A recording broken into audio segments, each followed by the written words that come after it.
Que bom que você está aqui, boa noite.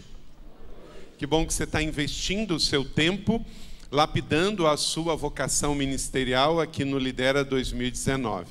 Obrigado mais uma vez, Silvado, Rede, obrigado pelo carinho de vocês. Que Deus continue abençoando o ministério, a vida, a família, os filhos biológicos e espirituais que vocês têm aqui. Que Deus abençoe muito, que os melhores anos ainda estejam por vir. 60 anos de Bacaxeri, 30 anos desse casal bonito com vocês, é muita coisa linda para celebrar, não é isso, gente? Vocês podem dar uma salva de palmas aos seus pastores? Glória a Deus! Uau! É muito lindo. Deixa eu, antes, essa é a minha família também, vocês podem aí conhecer. Somos em 6. Acho que teve uma novela que éramos 6, né? Nós somos em 6.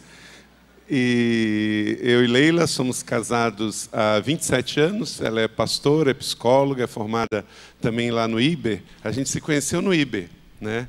Eu fazendo teologia e ela educação cristã. Aí ela tinha ia passar um tempo nos Estados Unidos e ela foi adiantar matéria na Colina. E aí a gente se conheceu na biblioteca. E aí, fruto desse casamento, nasceu a Ana Carolina, que é gaúcha, e os demais são joseenses. E uma coisa que a gente faz todo ano, e dá cerca de 100 casais, é o casamento coletivo. São casais que se casaram, mas não, a maioria casais mais simples, mais pobres, e que não tiveram dinheiro para fazer a cerimônia. Então, aí o Ministério, a Herança Real, vai atrás de empresas, aí arruma a noiva, faz bonito, aluga o vestido de noiva e fica igualzinho um casamento mesmo. Entra, aí tem o momento da entrada, tem o momento do altar, da troca das alianças, depois tem a confraternização com um guaraná e um bolo. E muitos casais não fizeram casamento, festa de casamento, e gostariam de fazer. E a igreja, anualmente, ela faz o casamento coletivo no mês de maio. E é a coisa mais linda, que muitos casais gostariam de fazer. Mas aí também outros, como na época do casamento não pôde fazer, vai passando, e aí de repente a igreja lança a oportunidade. E aí faz, e é uma coisa muito linda. Outra coisa que a gente tem feito todo ano, vai fazer agora de novo, vai ser a 17ª edição, talvez você já ouviu falar, é o Alto de Páscoa. Como é que nasceu o Alto de Páscoa?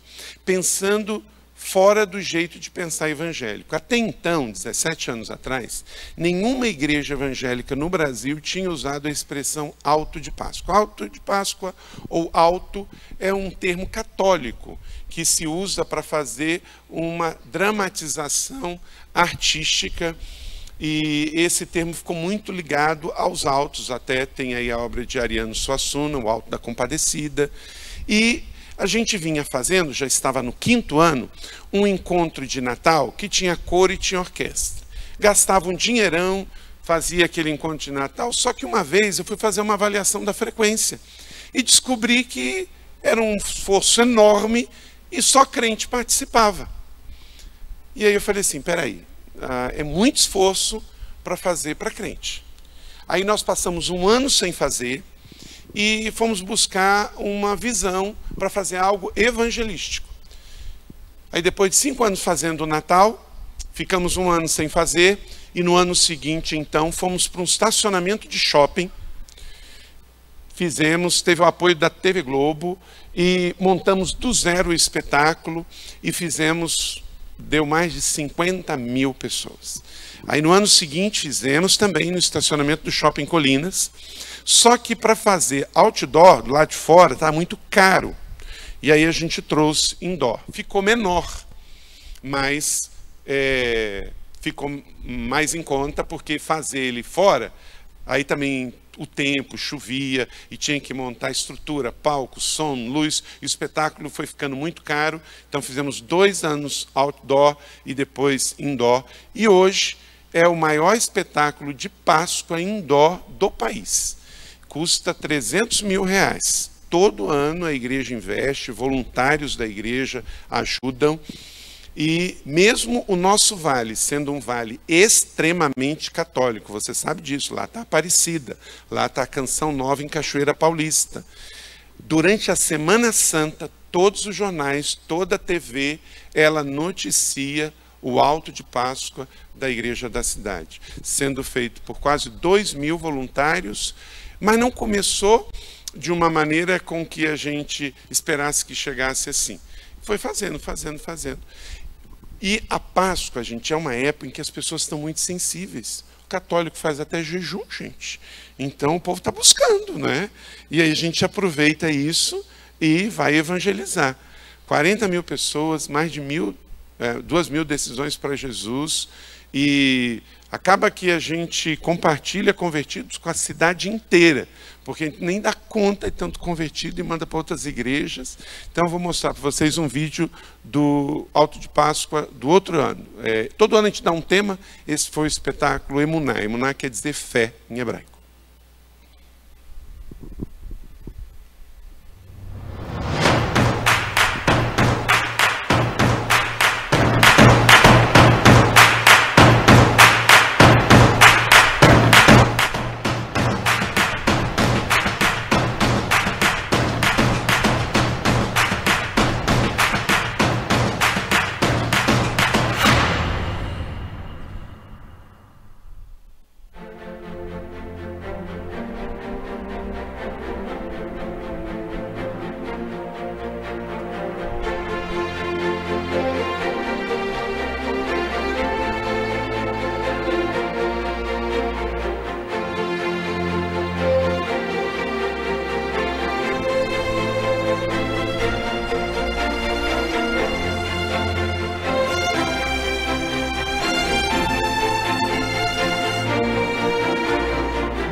Amém?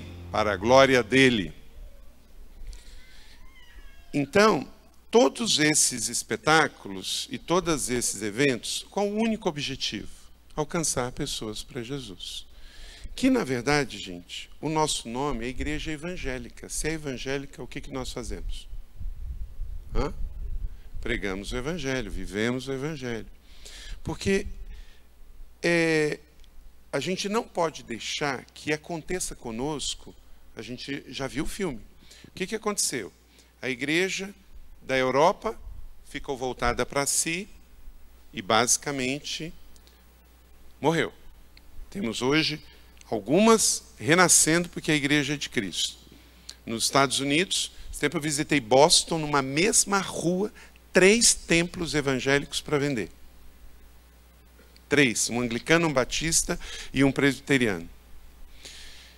E no Brasil, a realidade também começa a chegar, começa a bater a nossa porta. Eu fui pastor aqui em Juí de 93 a 97. Não sei se ela foi reaberta hoje, mas no meu tempo estava fechada. na praça central da cidade de Cruz Alta, no Rio Grande do Sul, tinha uma igreja metodista fechada, durante todo o tempo que eu morei lá. Então, bate na nossa porta. Por quê, gente? Porque acaba que a igreja acaba sendo uma ilha, uma bolha. Tem divórcio na igreja? Tem, mas lá fora tem muito mais. Tem pecado na igreja? Tem, mas lá fora tem muito mais. Tem erro na igreja? Tem, mas lá fora é muito mais. Então acaba sendo aquele lugar meio confortável. Nós estamos aqui, nós ficamos por aqui, meus irmãos, vou educar os meus filhos, só que isso não sustenta-se ao longo dos anos. Então, se já aconteceu na Europa, que hoje se chama pós-cristã, se tem acontecido nos Estados Unidos e está chegando até nós temos que reagir antes. Igrejas como as nossas, reagir antes. Ninguém vai segurar jovem dentro de uma igreja só dizendo para eles não transarem antes do casamento. Nós temos que dar para eles uma causa, um propósito, um sentido. Por que um jovem pega e vai se alistar para lutar com o ISIS lá no Oriente Médio? Porque às vezes falta sentido, significado e propósito. Muitas vezes jovens estão muito mais apaixonados por uma ONG do que para a igreja. Porque às vezes a igreja se torna um lugar de vir, cantar uns cânticos, dar uma oferta, ouvir um sermão e a gente voltar para as nossas vidas. Então o que a Igreja Batista do Bacaxeri está vivendo é trazer uma conscientização, um despertar, para que isso nunca aconteça aqui. E a gente seja uma igreja que honre o nome de ser igreja, que é a eclesia, é os chamados para fora. Então, evangelismo, eventos pontes, célula, casa de paz, é para não deixar a gente confortável com a gente mesmo, de que a igreja não é um lugar de chegar, a igreja é um lugar de ser enviados. Não é um lugar onde a gente participa de uma celebração, é onde a gente vive a nossa comunidade de fé e sai daqui para servir. Então, esse é o objetivo do Lidera 2019. Despertar você, paixão. Lembrando que igreja não é um monumento, a igreja é um movimento. Se você for no Canadá, a parte francesa, ela é bem diferente da parte inglesa. E é muito interessante isso. Eu quase fiquei chocado. Quando alguém quer xingar alguém, ofender profundamente, usa um termo da igreja para o outro. Seu hóstia. É algo assim de morte. Você chamou a pessoa para briga. Sanctus. Por quê? Eles dizem que a Quebec jogou a igreja dentro do rio Saint-Laurent. Porque do lado de Quebec passa o rio Quebec, que deu o nome à cidade. Mas na cabeça deles, a igreja se tornou algo tão irrelevante que ser cristão em Quebec é uma ofensa.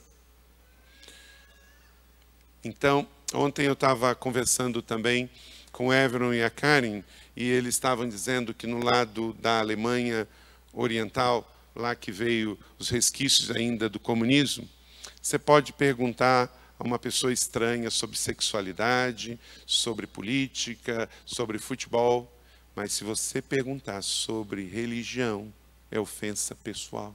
Ele fica chateado com você. Tipo assim, não me incomode com esse assunto.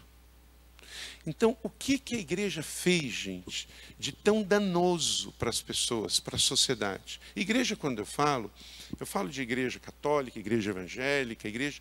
E nós somos a igreja hoje. Então, nós temos que ser diferente com os nossos vizinhos, com os nossos amigos, os nossos colegas de trabalho. E agora a gente enfrenta um outro desafio. Essa igreja evangélica corrupta, misturada com política, que fica batendo nas pessoas, alguns televangelistas, alguns programas, algumas igrejas supermercado da fé. E parece que a gente tem que lutar para dizer que nós somos outro tipo de coisa. Então, se não bastasse o problema do secularismo, o problema do hedonismo, nós temos o problema do mau testemunho da nossa própria fé. E aí o único jeito, gente, é a gente ser diferente. É a gente fazer a diferença. Com as nossas células, o nosso testemunho pessoal, o nosso evangelismo e a nossa igreja, a nossa celebração. Você está comigo? Está entendendo? Estamos juntos? Então, a diferença começa com cada um de nós. E qual a base para isso? Não temos que inventar outra coisa, vamos ao Evangelho. Abra sua Bíblia em João capítulo 4, de 1 a 30. João 4, de 1 a 30. Alcançando a cidade com o Evangelho da paz. Jesus, então, conversa com uma samaritana. A história é bem conhecida, eu não vou ler toda a história. Eu vou ler uma parte e você fica com a sua Bíblia aberta para a leitura. João, capítulo de número 4, Jesus encontra-se com a mulher samaritana. Os fariseus ouviram falar que Jesus estava fazendo e batizando mais discípulos que João. Embora não fosse Jesus quem os batizasse, mas os seus discípulos. Quando o Senhor ficou sabendo disso, saiu da Judeia e voltou mais uma vez para a Galiléia. Era necessário passar por Samaria. E assim chegou a uma cidade de Samaria chamada Sicar, perto das terras que Jacó dera aos seus filhos José. Havia ali um poço de Jacó. Jesus, cansado da viagem, sentou-se à beira do poço. Isso se deu por volta do meio-dia. Nisso veio uma mulher samaritana tirar água e disse: Jesus, dê um pouco de água. E os seus discípulos tinham ido à cidade comprar comida. A mulher samaritana lhe perguntou: como o Senhor, sendo judeu, pede água a mim, uma samaritana? Água para beber? Pois os judeus não se davam bem com os samaritanos. Jesus respondeu: se você conhecesse o dom de Deus e quem está pedindo água, você teria dado a ele e ele teria dado a água da vida. Disse a mulher: o Senhor não tem como tirar água e o poço é fundo. Onde posso conseguir esta água viva? Acaso o Senhor é maior do que o nosso pai Jacó, que nos deu o poço, o qual ele mesmo bebeu, bem como os seus filhos e o seu gado? Jesus respondeu: quem beber desta água terá sede outra vez, mas quem beber da água que eu lhe der, nunca mais terá sede. Ao contrário, a água que eu lhe der se tornará nele uma fonte de água para jorrar para a vida eterna. Amém?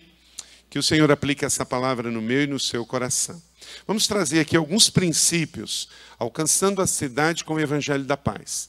Dentro desta conferência nesse ano, desde ontem à tarde com a liderança, hoje de manhã aqui com vocês, hoje à noite, o objetivo é despertar o coração, despertar a consciência para a ação de mobilização. Porque nada vai acontecer em nossas mãos se não acontecer no nosso cérebro. Nada vai acontecer na nossa casa se não acontecer na nossa própria vida. Então Jesus diz, concordando mais adiante, ele vai dizer isto também: quem crê em mim, como diz a Escritura, do seu interior fluirão rios de água viva. Aquele que diz, está nele, deve andar como ele andou. Então, ele é o nosso modelo, ele é o nosso método, ele é o nosso paradigma. Não temos que fazer nada diferente do que ele fez. Não tem outro evangelho, não tem outra base. É só fazer a leitura e colocar em prática. Como eu disse ontem aqui de um dos pais da igreja, Bispo Irineu de Esmina, ele se tornou o que somos para que nós pudéssemos ser aquilo que ele é. John Stott, um dos grandes teólogos do século XX, britânico, ele disse o seguinte: o cristianismo não é primeiramente um sistema ético, um sistema de ritual, um sistema social ou um sistema eclesiástico. Ele é uma pessoa. Ele é Jesus Cristo. E ser um cristão é conhecer a Jesus, é segui-lo e acreditar nele. Então, essa é a coisa principal. E fazer desta coisa principal é o nosso desafio. Porque o cristianismo é uma religião. E se a gente não cuidar, a gente acaba cuidando mais dos ritos, dos dogmas, das práticas, da eclesiologia, do que da vida orgânica, que é, porque o cristianismo não é sobre um sistema, é sobre uma pessoa. Então, como que nós vamos viver este evangelho? Pense em Jesus andando em um território samaritano, conversando com uma samaritana, conversando com uma mulher duvidosa moralmente na sociedade, conversando com uma mulher, dialogando profundamente valores do reino com essa mulher. Gente, isso para nós, meu irmão, olha para cá, olha para cá. Isso é tremendamente essencial hoje. Só que, passado 2000 anos, se a gente faz isso, até hoje a gente é criticado. Até hoje, 2000 anos depois. Mas isso é a essência do nosso trabalho. A igreja é para fora. Porque nós temos uma tendência muito grande de querer defender o nosso jeito de fazer as coisas. Você já leu o livro de Josué? Quantos leram aqui o livro de Josué? Lembra da conquista de Jericó? Muito interessante aquela história da conquista de Jericó. Quando Josué está para entrar na cidade, ele vê um anjo, não vê um anjo? O que ele pergunta para o anjo? Você é um dos nossos ou é do lado de lá? Qual foi a resposta do anjo, gente? Nem de um lado e nem do outro. Imediatamente Josué se curvou diante do anjo e disse: bendito seja o Senhor. Então, gente, é assim. Muitas vezes nós trazemos Jesus, Deus, para o nosso arraial como judeus. Porque os judeus, eles guardavam a lei, eles tinham banho rituais, eles tinham um monte de costumes, tinham o tabernáculo, tinha a lei. Então, eles se sentiam orgulhosos com isso. Então, de repente, o anjo chega. Você é do nosso lado, né? Não, não sou, querido. Eu sou do lado de Deus. E, gente, é sério, porque do outro lado eram cananitas, pagãos. Mas tinha, olha a bofetada na gente, uma prostituta lá naquela cidade, que Deus usou. Sabe por quê? Porque Deus não tem que pedir licença para nós, para usar alguém. Porque é Ele que sabe os planos dele. Aí o que acontece? Ela é poupada, e se você vai ler a genealogia de José, ela vai estar. Meu Deus. Na genealogia que traz Maria para ser instrumento para trazer o Jesus histórico, está lá a prostituta Raabe. Arrependida, mudou de vida, mas o Senhor usou. Então, muitas vezes, a gente fica nesse dilema. Ah, mas pode isso ou não pode isso? Esse instrumento ou aquele instrumento? Ah, esse ritmo ou aquele ritmo? Até no diálogo, esse diálogo aqui, da mulher samaritana com Jesus, o que Jesus conversa com ela? Você conhece a origem dos samaritanos. Quem são os samaritanos? Os samaritanos também, eles eram monoteístas, eles adoravam o Senhor. Os samaritanos os resquícios daqueles que foram exilados lá na Babilônia. Quando eles voltam, eles vão ficando pelas montanhas de Samaria, e por isso recebem os nomes de samaritano. Eles não têm mais uma adoração lá em Jerusalém, porque eles foram expulsos. Eles não falam mais um hebraico puro, porque eles se misturaram com os assírios. Mas eles tinham uma essência ali, eles adoravam a Deus, mas já criou uma divisão. Então, gente, o que eu estou querendo dizer para vocês, se nós queremos alcançar a cidade, a gente vai ter que ser mais cheios de fé e menos religiosos. A gente vai ser mais coração e menos julgamento. Vamos lá, então. Esse Evangelho da Paz, o que ele é?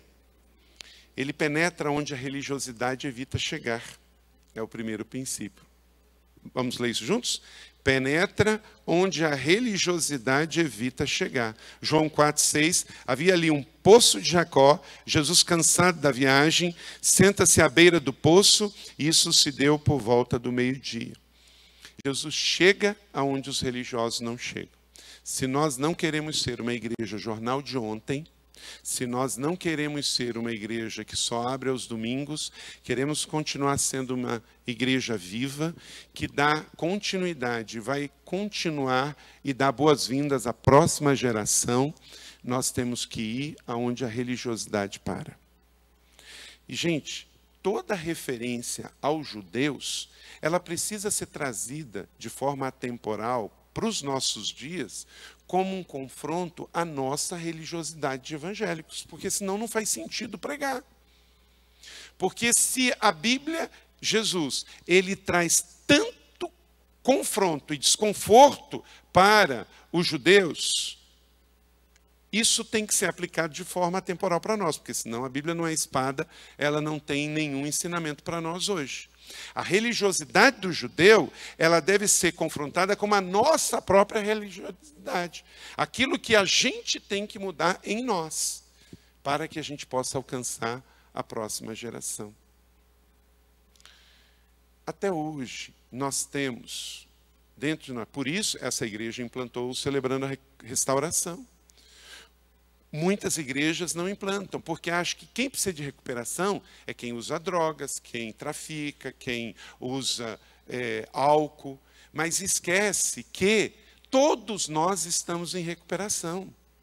Alguns, o problema é a mentira, o outro, talvez, é a comida, come demais, o outro, talvez, é o temperamento, o outro, talvez, é a pornografia calada na sua rede social. O outro, talvez, é a codependência. O outro, talvez, é o amar demais, que já virou uma patologia. Então, entender que todos nós precisamos de recuperação. A diferença é qual é o celebrando de cada um. O Celebrando não é um programa para alguns, mas é para aquele perfeccionista que já virou doença. É para aquele que exige mais do filho do que de si mesmo. E precisa sair da negação, admitir a sua dependência, a sua codependência e vir para um programa para ficar um ano vivendo um dia de cada vez e celebrando a sua recuperação em Jesus. Não pense que uma oração feita por um ungidão que vai ungir você com óleo e aí amanhã você está zero bala e não tem mais problema. Talvez foram muitos anos de abuso que, sem querer, inconscientemente, a pessoa acaba abusando outros. Porque isso já está provado. Um marido que é violento com a esposa, via de regra, foi uma criança que aprendeu o quê? O pai sendo violento com a mãe. Está o tempo todo provado aí que muitos abusadores, pedófilos, o que eles foram?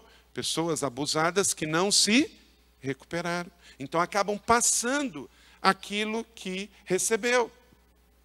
Por isso que em João capítulo 3, 27 diz que ninguém tem nada se do céu não for dado.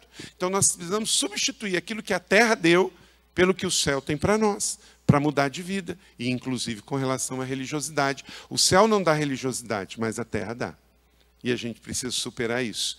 Então, a igreja saudável, ela vai aonde a igreja religiosa fica. Jesus estava na Galileia, precisava voltar para... Estava na Judéia, precisava voltar para a Galileia e tinha que passar por ali. Não era o único caminho. Não era o único caminho. Se você for, seu pastor sempre leva a gente daqui até Israel, você pode ir da Galileia para a Judéia sem passar por Samaria. Pode passar pela praia, pode passar pelo deserto, lá do lado do Jordão, mas vai ser muito mais longe e muito mais difícil. E Jesus, ele passa pelo lugar mais difícil, mas não no sentido de sacrifício. Ele passa no lugar mais difícil com relação ao orgulho. Porque não era proibido passar, porque tudo era Império Romano, então podia passar em qualquer lugar. Mas olha só, o judeu religioso, ele preferia dar uma volta enorme e fazer um sacrifício físico enorme para não fazer um sacrifício do orgulho. E Jesus, como ele não era proibido de passar, o judeu podia passar, só que o religioso não gostava de passar, Jesus passou. Porque Jesus é amor, e o amor passa onde a religiosidade não passa. E que assim seja com a nossa vida hoje. Amém? 2. Valoriza o indivíduo com humanidade e humildade. João 4, 7, 8. Nisso veio uma mulher samaritana tirar água e disse: Jesus, dê-me um pouco da sua água. O discípulo tinha ido comprar comida. Aquela mulher estava completamente fechada a qualquer coisa vinda de um homem, porque ela já tinha tido muitos homens, e muito mais de um homem judeu. Jesus sabia disso, ele era profeta. E ele não chegou ensinando, gente, olha aqui, isso aqui tem um princípio muito grande. Quantas vezes a gente vai abordar uma pessoa diferente e a nossa religiosidade já é chegar dando uma carteirada. Jesus sabia que aquela mulher estava fechada para qualquer ensinamento de um homem, e ainda mais de um homem judeu. Então Jesus não chega dando aula. Jesus chega, gente, presta atenção aqui, ele chega pedindo algo. E ele não precisava pedir porque ele era Deus, ele era o Filho de Deus. Quando ninguém estava olhando, ele podia fazer aquele negócio vir andando lá de baixo. Então ele se põe numa posição, gente, que o religioso não se põe, mas que o discípulo, o cristão, a igreja saudável, a igreja que quer alcançar a comunidade precisa fazer. Quem pergunta está dizendo que não sabe. Quem pede está dizendo que não tem. Então Jesus ganha o coração dela, porque o que um judeu, homem, vem pedir a uma mulher? Ele está dando aqui para nós uma lição de humildade, de compaixão, de empatia, de se colocar no lugar da pessoa. Porque aí o que aconteceu? Ela se abriu. É igual eu querer ensinar para a criança em pé. Adulto, para ensinar para a criança, tem que sentar no chão. Porque você pensa bem, uma pessoa como eu de 1,90 m, aí chego e vou ensinar uma coisa. Esses dias tem um irmão nosso, a Rede e o Silvado conhece, é um deputado federal que elegeu pelo Novo, o Lucas Gonzalez. Gente, eu olho para ele, eu fico olhando assim. Sério, ele tem 2,13 m. Gente, eu olho para ele, e gente, aquilo para mim foi muito terapêutico. Porque eu vejo tanta gente olhando para mim de baixo para cima, e foi tão bom para mim também ficar olhando para ele assim. É literalmente, eu tenho que olhar para ele assim. E é um garoto, ele tem 20 e poucos anos, foi eleito agora, ele é da Igreja Batista da Lagoinha em Belo Horizonte. Um doce de menino, não é? Gente, não tem como. Você vai ensinar para a criança, você tem que sentar, porque senão ela vê você como, né? Aí você abaixa. Tudo bem, tem gente que não precisa abaixar tanto, né, Marcos? Vamos fazer tudo. Cada um na sua, né? Cada um na sua, não é? Gente, na posição de evangélico, de gente de igreja, é assim que a gente tem... É que a gente perde um amigo, mas não perde a piada, tá? É que a gente tem que pensar nos de fora. Por exemplo, aqui já não acontece mais isso.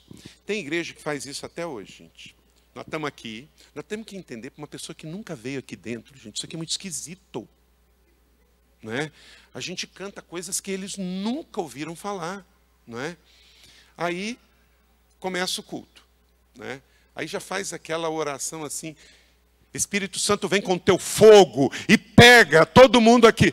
Gente, acabou de acontecer o negócio do CT do Flamengo. As pessoas estão apavoradas, né?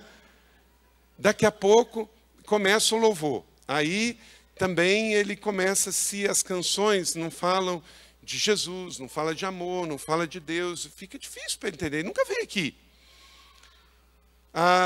E quando tem apresentação de visitante, gente, aí fica, o pastor está aqui, ele já não está ouvindo muito bem. Aí, quem está vindo hoje pela primeira vez se levanta. Aí a pessoa já, a vontade dela é olhar a porta e ir embora.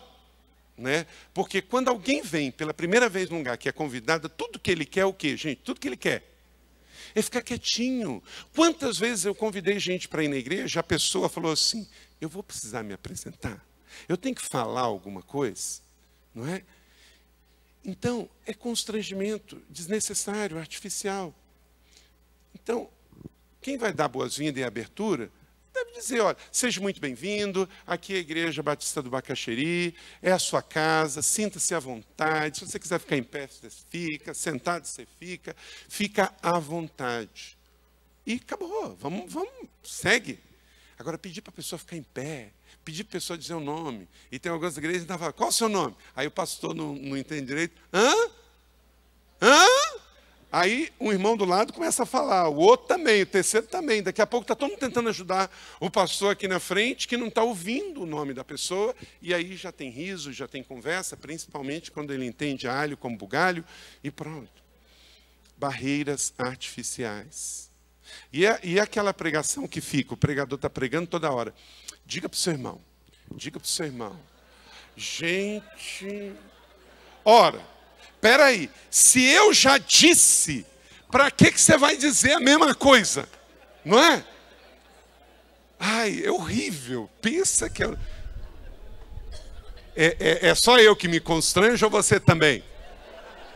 Gente, é horrível, né? Fala para o seu irmão, olha para ele, né? Gente, é muito constrangedor. Por isso que alguns evangélicos, quando a gente fala que a gente não é desse mundo, ele fica, não é? Agora, o Brasil está tomando um pouquinho desse remédio. Algumas coisas que a Damares vem à tona aí das palestras, das coisas, a gente entende. Por quê? Porque a gente entende essa cultura desse contexto evangeliquez e dessas coisas. Mas toda vez que vão lá e pesquisam um arquivo e traz uma coisa, é um problemão. Por quê? Porque muitas vezes ela disse aquilo dentro de um contexto de igreja evangélica, e aí solta isso aí nu e cru, vira um baita problema. Então, por isso que nas nossas igrejas, nós temos, ainda mais agora, gente, em tempo de internet, em tempo de globalização, ser o mais normal possível, sem coisas artificiais, sem afetações, sem expor o visitante, sem gerar constrangimento, porque nós não somos de outro mundo, no sentido que eles podem achar. Nós somos, no sentido espiritual, sim, mas isso eles não vão entender. Então, vamos valorizar as pessoas, como Jesus fez ao valorizá-la, ao pedir, dê-me água de beber. Jesus abre mão da sensação de controle e dá a sensação de controle para ela. Jesus, então, passa poder, estima. Uma mulher que foi abusada sexualmente, que teve 7 maridos. Aí vem o Rei dos Reis, Senhor dos Senhores, profeta, e pede algo para ela. Quanto tempo que ninguém pede algo para aquela mulher? Só abusa.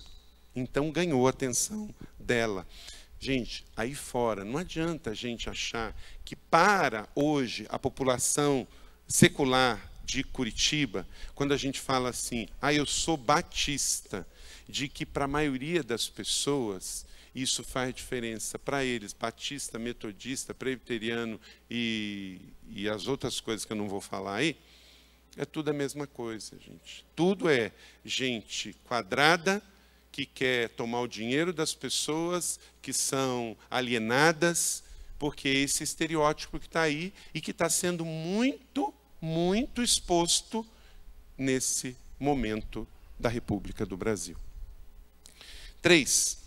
Enxerga as necessidades mais profundas do ser humano. João 4:9. A mulher samaritana perguntou, como o Senhor, sendo judeu, pede a mim... Olha só, isso chamou a atenção dela. Como é que o Senhor me pede água de beber? Jesus observou, sentiu, orientou e deu atenção. Jesus é atraído pelas necessidades das pessoas, não por suas vontades. Então, gente, quando a gente chegar aqui para o culto e você notar alguém, a igreja está muito grande, mas há como você perceber até espiritualmente, se alguém chegou e não é da igreja, procura ser cortês com essa pessoa, procura perguntar, posso te ajudar? Posso te servir? Isso vai trazer com que esse ambiente fique ainda mais aconchegante. Porque nós gostamos de ambiente grande, gente. Mas para a sociedade aí fora, esse ambiente aqui é gigantesco, o ambiente da minha igreja é gigantesco e cheio de gente estranha para elas. Então chega alguém e pergunta alguma coisa, dá um bom dia, dá uma boa tarde, dá uma boa noite, dá um sorriso e diz: posso te ajudar? Posso te servir? E então a pessoa vai se abrir, vai fazer com que esse ambiente fique mais positivo. Nosso negócio é ser igreja e ir de encontro à cidade. E muitas vezes a cidade vem de encontro a gente, eles vêm aqui. Enxerga as necessidades mais profundas do ser humano como Jesus. Quarto, gera uma conexão e um diálogo com as pessoas. João capítulo 4, 10 e 11. Daqui a pouco, o que aconteceu? Jesus respondeu. Aí ele vai para o mais profundo. Ele já ganhou a atenção dela, ele já valorizou ela, ele agora pode travar um diálogo com ela. Então, se você conhecesse o dom de Deus, opa, já despertou interesse nela. Porque ele disse: olha, eu tenho um negócio que você não tem. E aí todo mundo tem interesse, todo mundo quer ganhar. Então, e disse a mulher: o Senhor não tem como tirar a água do poço, é muito fundo. Onde o Senhor vai conseguir essa tal água que o Senhor está dizendo aí, que é uma água viva? Uma fonte da juventude. Então, depois de empoderá-la, depois de libertá-la, Jesus começa a ter conversas profundas com ela. O evangelho é belo, é atrativo, é inteligente, só que hoje nós estamos vendo um evangelho que está passando como arrogante, apelativo e pequeno. Gente, tem muita coisa hoje que parece que o evangelho de Jesus tem liquidação. O evangelho é o poder de Deus para a salvação do mundo. É a única esperança. Então nós não podemos ter uma atitude barata de algo tão caro. Uma igreja que as celebrações desta igreja continuem sendo celebrações que glorifiquem a Deus, mas que as pessoas entendam. Desde o louvor, da palavra, do ambiente, tudo comunica. Ambiente, atmosfera, não é? Tudo isso comunica para aqueles que vão chegar aqui. E tudo é bem pensado nesse sentido, gerando conexão e gerando diálogo para a vida das pessoas. Aí o que acontece? Vamos a um passo a mais. Apresenta propostas reais de mudança de vida. Apresenta propostas reais de mudança de vida. Por quê? Nós não queremos, nós pegamos as pessoas onde elas estão, mas não queremos que ela fique lá. A mulher samaritana, ela teve 6 maridos e se não houver uma transformação, ela vai ter outro. Então Jesus queria interromper isso. Verso 12 a 14, acaso o Senhor é maior do que o nosso pai Jacó?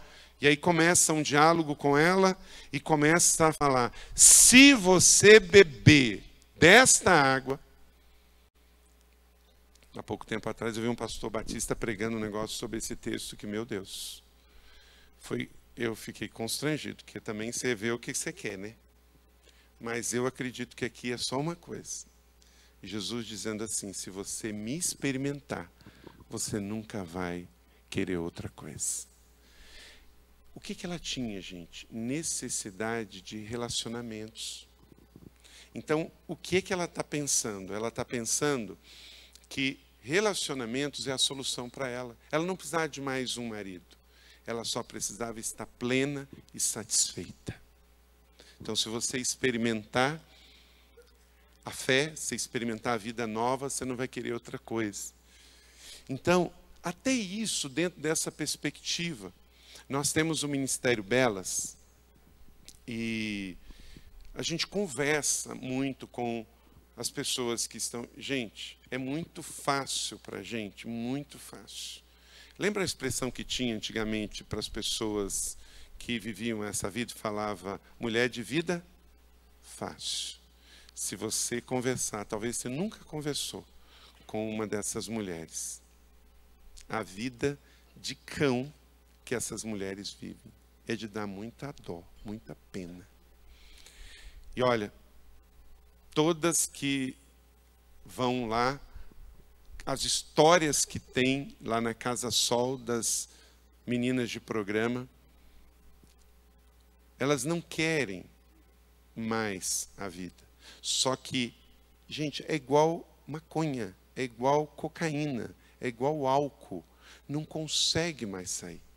porque muitas delas têm filhos, muitas delas sustentam mães, até mães, manda dinheiro para as mães, igual pessoas que vão para o exterior, vivem uma vida infernal para mandar dinheiro para pessoas que ficam aqui. E aquilo entra num ciclo vicioso. E a gente que está de fora julgar é fácil, a vida é fácil. É um dependente químico também. Não é a química do tabaco, não é a química da heroína, mas está dependente para levantar um dinheiro. Muitos não têm profissão, não estudou, e como é que vai ter recurso para, muitas vezes, às vezes, sustentar filho fruto de um estupro, de um abuso. Então, a gente não precisa elogiar, mas uma coisa é verdade, se a gente julgar e julgar errado, nós vamos ter que dar conta da nossa palavra, disse Jesus. Então, uma igreja que cada vez mais vai ir de encontro à dor das pessoas, à direção do amor das pessoas.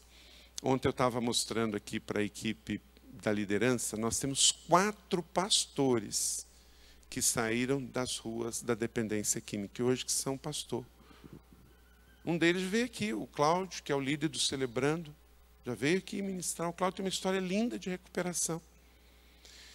Então, coisa linda você ter pastores que antes estavam na dependência química, aí saíram, levantaram, se casaram, se levantaram, estudaram, se formaram e hoje estão servindo no ministério. Que essa seja uma casa de recomeço. Que essa seja uma casa de restauração de vidas.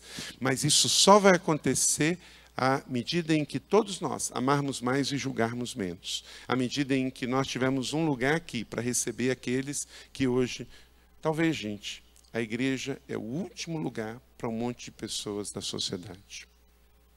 Hoje a questão do suicídio está virando um problema de saúde. Agora, é os mesmos índices. Acontece na igreja? Tem acontecido, até com pastores. Mas ainda perto do mundo é muito menor, é muito menor. E o suicídio é o pior problema para a gente trabalhar, porque não tem estatística, porque as famílias têm vergonha e não quer expor. Você pode ver que raramente você tem na TV uma notícia sobre suicídio. Até quando morre uma celebridade, eles tentam sempre falar que foi uma overdose, alguma coisa, para não dizer que a pessoa se suicidou. Não é isso? O tempo todo. Então, muitos casos que diz que foi infarto, que foi outros problemas, acidente, acaba sendo suicídio. E hoje a gente estava conversando de um rapaz aqui no interior de 40 e poucos anos, um estilista, que também faleceu aí. Esses pastores aí, pode colocar. Esses 4 pastores estão servindo no ministério. E foi a igreja, foi através da igreja de Jesus que foram lá e foram resgatados. E aí uma coisa que a gente tem, Silvar, todos os nossos cultos, todos os cultos, nós temos um momento do louvor, um momento do dízimo, e antes da pregação nós temos um testemunho de vidas transformadas, todos os cultos. Por quê? Quando o pastor sobe para pregar, muitas pessoas, eu não sei sua história, mas eu sou daquela pessoa que quando eu vou no Celebrando, eu fico pensando assim, nossa, meu testemunho é tão fraquinho. Porque, gente, eu casei virgem, eu nunca usei drogas, eu nunca me prostituí, eu nunca fumei um cigarro, eu nunca botei uma bebida destilada na boca. Então, eu sou aquele que se converteu muito cedo, me converti com 9 anos de idade. Deus tinha um propósito, Ele queria algo especial da minha vida, então Ele me livrou de um monte de coisa. Eu não sou melhor do que ninguém. Mas, às vezes, eu fico vendo uns testemunhos que, para a sociedade de hoje, é muito impactante. Então, a gente coloca as pessoas para darem testemunhos. E as pessoas têm histórias que são compatíveis com a realidade da vida das pessoas. Gente que veio das drogas, da prostituição, que foi garota de programa. Nós temos muito caso de pessoas dando testemunhos de que passou por depressão, por pensamentos homicidas. Gente, eu vi essa semana, que tentou suicídio 3 vezes. Gente que abortou. Né? Quanta gente está dentro da igreja com um sentimento de condenação por ter abortado e acha que isso nunca mais vai conseguir se libertar. Aí houve alguém dando um testemunho que agora está andando de tanque cheio, bem resolvida, com isso na vida. Então é libertador. Todos os nossos cultos nós temos testemunho. É 5 minutinhos. A gente faz, inclusive, o seguinte: a pessoa escreve, porque dá um microfone, às vezes a pessoa começa a fazer muita resenha, né? Então, ele escreve o testemunho, manda para a igreja revisa e convida a pessoa para vir. A gente tem até o e-mail, testemunhos@igrejadacidade.org.br. Então, a gente bota no início do culto, conte a sua história, conte o seu testemunho. Nas células, alguém ouve um testemunho, aí ele fala, escreve isso, a igreja precisa ouvir a sua história. E aí começa a chegar muitos testemunhos. E as pessoas vão para o culto e dão os testemunhos, e é muito bacana. E também a gente vai explorar os testemunhos, às vezes, por exemplo, na época da Casa de Paz, a gente bota testemunho de pessoas que foram alcançadas pela Casa de Paz. Quando eu vou pregar sobre ministério, a gente traz testemunho de alguém que tem alguma história com relação a servir na igreja. Isso fica muito mais vivo, porque uma pessoa não crente que chega e senta lá e vê um pastor pregando e fala assim, mas esse aí, ele também, né? Ele vive na igreja, ele ganha para pregar. Não é? Fica fácil. Agora, quando vê uma pessoa da comunidade que sobe e dá um testemunho, Jesus mudou a minha vida. Eu lembro quando o pastor Rick Warren foi convidado para pregar na posse do Obama, e eu tinha ido a Saddleback convidado por ele, e eu assisti na primeira fila o primeiro debate da campanha presidencial do McCain e do Obama. E o Obama tinha todo um jeito mais pop e tal, né? E o McCain mais tradicional e tal. Mas ele fez amizade com os dois, acabou ganhando o Obama, e eles convidaram. E ele queria também fazer algo diferente. O Obama era mais ligado à comunidade negra, então convidou um pastor branco e alguém de uma região mais republicana. Mas mandaram uma condição para o Rick Warren, que ele quase disse não. O senhor vai orar, só que no final da oração não pode dizer em nome de Jesus. E aí ele ficou num dilema. Eu não aceito e perco a oportunidade. Eu aceito e vou negar a minha fé? E ficou naquele dilema, aí o pessoal cobrando, ele resposta se ele ia ou não, e ele disse que foi. E se você entrar no YouTube, procurar lá, oração do Rick Warren com o apóstolo do Obama, no final, ele faz uma oração linda. No final, ele coloca as palavras do Pai Nosso e, para fechar, ele diz, em nome daquele que mudou a minha vida, Jesus Cristo. Yes! Resolvido.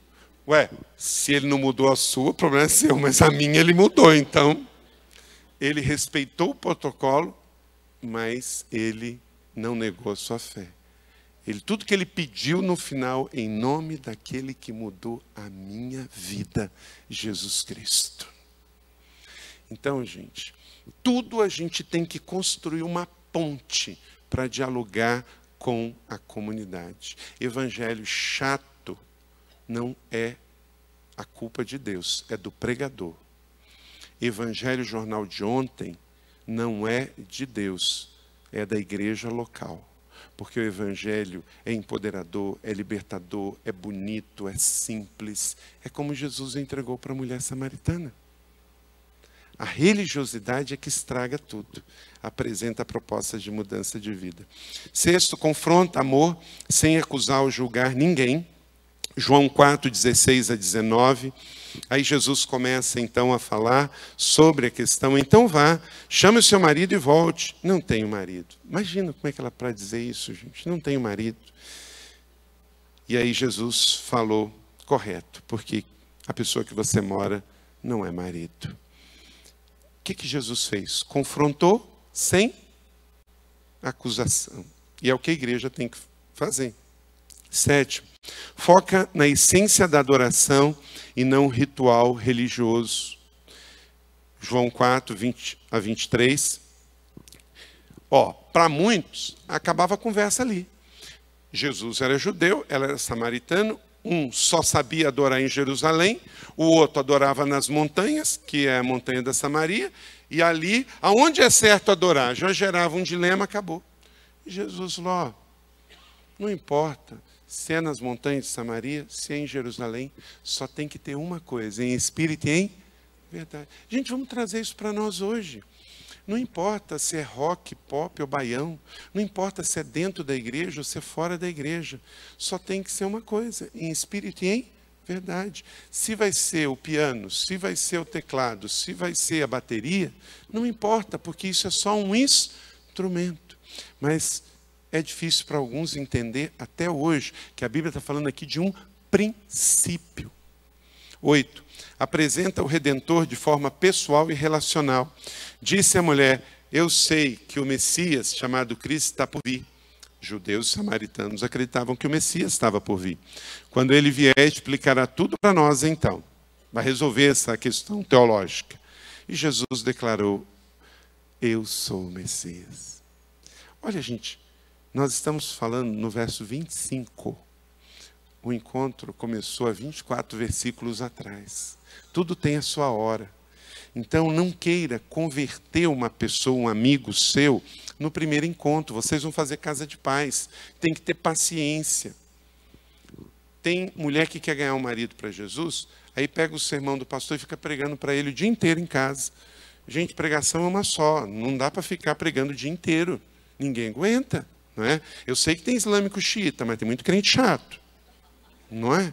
Muito crente chato, que fica, né, buzinando em cima do ouvido da pessoa. O evangelho é pessoal e relacional. Na hora certa, seja sábio. 9. Causa impacto onde é experimentado. E assim é o evangelho de Jesus na igreja do Bacaxeri. João 4, 27. Naquele momento, os seus discípulos voltaram e ficaram surpresos ao encontrá-lo conversando com uma mulher. Mas ninguém perguntou: que queres saber? Ou por que está conversando com ela? Gente, os discípulos somos nós. Ali estava acontecendo um momento de redenção. Aí os discípulos já chegam acusando. Eles chegam totalmente mais por fora do que cachorro que cai do caminhão de mudança, não é? Perdidinhos, não sabe nada do que está acontecendo, mas eles chegam e ficam surpresos com Jesus conversando com a mulher samaritana. A nossa igreja em São José, gente, pagou um preço muito alto em matéria de crítica. A primeira festa na roça, feita por uma igreja evangélica no Vale do Paraíba, foi a gente que fez. Nós estamos falando de 20 anos atrás. O que é festa na roça? É festa junina. Ninguém fazia isso. Eu lembro, gente, até hoje, pastores pagando mico, pastores evangélicos no portão da igreja, vendo se ovelhas deles vinham. A gente funcionava num lugar muito parecido como esse, que era uma concessionária da Volkswagen. Gente, que papelão! E eu vou para a porta de uma igreja, ver qual membro da minha igreja vai lá. É isso aqui, gente. É chegar e você não entender nada do que está acontecendo.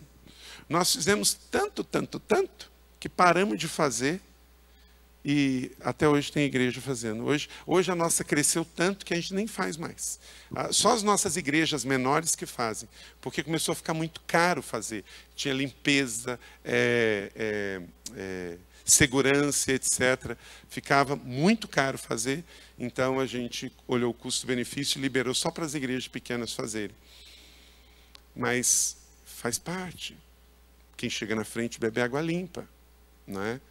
Então, entendam o seguinte: os de fora não vão compreender mesmo, mas vocês têm que ter consciência de fazer aquilo que o Senhor manda fazer. Tem um episódio que me chama muita atenção. Meu tempo já foi, né? Me dá mais 5 minutinhos, Mário? Dá mais 5? 5? Alguém me dá mais 5 minutinhos aí? 5? Ih, obrigado. Povo generoso, olha só. Não vou nem usar tudo, vou usar só o do Mário. Lembra aquela vez, lá em 1 Reis, quando Eliseu está junto com Elias e Elias sobe? Lembra aquele episódio? Elias sobe para o céu e Elias vai embora e o pessoal começa a procurar Elias. Eliseu fala assim: ó, ele foi e não vai voltar. Eu conheço, eu estou andando com ele, ele me disse várias vezes que ele ia, que Deus ia levar. Ele foi. Aí tem um detalhe ali no texto. Diz que 50 discípulos de Elias que estavam longe, olha a expressão, longe, foram procurar Elias. E Eliseu falou assim, não vai, porque vai ser perda de tempo. E eles passaram 3 dias procurando Elias e voltaram. Não está na Bíblia isso, mas deu vontade. Se eu fosse Eliseu, eu teria dito. Eu não disse? Por quê? Qual é a diferença? Eliseu andava do lado de Elias. Então, quando Elias disse, eu vou, Eliseu acreditou, porque quem anda perto confia nas intenções, confia na palavra. Agora, os 50 discípulos, a Bíblia diz que eles conheciam Elias, eles admiravam Elias, mas eles não andavam perto de Elias. Então, eles não acreditaram que Elias foi para o céu. Então, eles ficaram 3 dias andando, procurando. A mesma coisa acontece, gente. À medida em que esta comunidade faz aquilo que está no Evangelho, que Jesus explicou, não esperem que todo mundo evangélico de Curitiba vai entender o que você está fazendo. Porque muitas vezes eles estão igual os discípulos de Elias, longe. Quem está longe não confia nas intenções. Mas quem está perto precisa confiar nas intenções. E concluo aqui, ponto 10. Muda nossas prioridades de vida.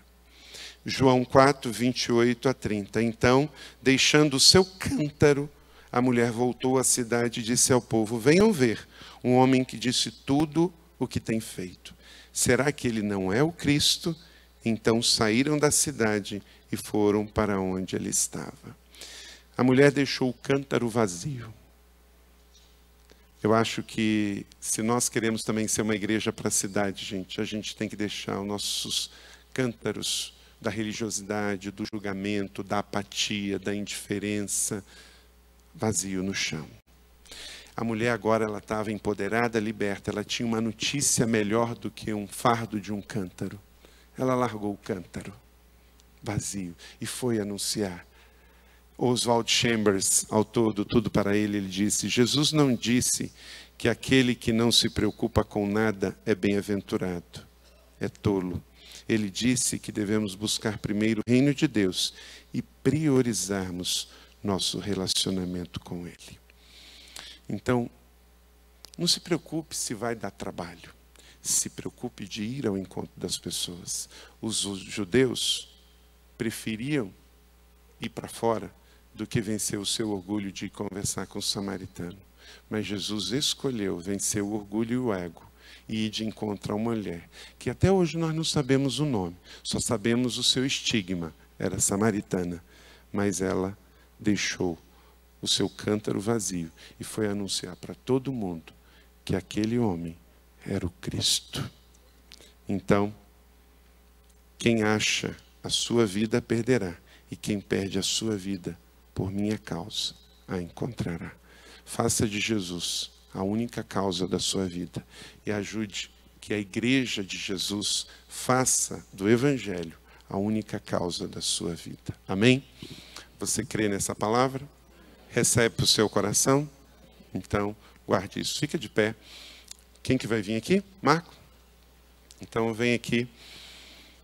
Enquanto o Marco está vindo, eu quero, num ato de fé, num ato profético, se você diz sim, Deus sempre nos chama a um sim, a esse tipo de evangelho, a esse tipo de vida cristã, para você ser esse tipo de igreja, se é assim que você quer viver, com mais fé e menos julgamento, mais obediência e menos religiosidade. Levanta a sua mão ao céu. Fica com a sua mão levantada. Senhor, quando nós levantamos as mãos, nós estamos dizendo que nos rendemos. Nós não rendemos aqui a homens, não a tradições, mas nos rendemos ao Evangelho Redentor do Senhor, que não volta vazio. Senhor, obrigado pela Tua palavra, que ela é viva, a Tua palavra que não ficou no passado. O Teu encontro com a samaritana é também o Teu encontro conosco nesta noite. Ó Deus, a Igreja Batista do Bacaxeri, nesse início de ano, chama a sua liderança, ó Deus, a alinhar contigo a visão, a missão, a paixão e o coração para um ano de liderança sobre esta cidade. Senhor, cada mão levantada aqui está dizendo sim para o Senhor, sim para o chamado, sim para a fé, sim para a vida, sim para o sacrifício, sim para o amor, sim para a casa de paz, sim para a célula, sim para uma igreja fora das quatro paredes, sim para o Senhor. Ó Deus, segura em cada mão, capacita. Nós não sabemos, mas o Senhor sabe. Traz as pessoas que o Senhor quer trazer para esta igreja. Esta igreja é uma força em movimento. Esta igreja é uma casa de segundas oportunidades. É uma casa de recomeço. É um lugar de vida. Vem Espírito Santo de Deus e sopra sobre cada um de nós o teu sopro, trazendo vida, trazendo empoderamento. Até, ó Deus, que o último habitante de Curitiba, do estado de Paraná, venha reconhecer Jesus Cristo como o Senhor. Para que saiam, ó Deus, ao encontro como aquela mulher samaritana também. Assim nós oramos, dizendo sim ao Senhor, em nome de Jesus. Amém. Glória a Deus. Que Deus abençoe a sua vida para sempre. Amém.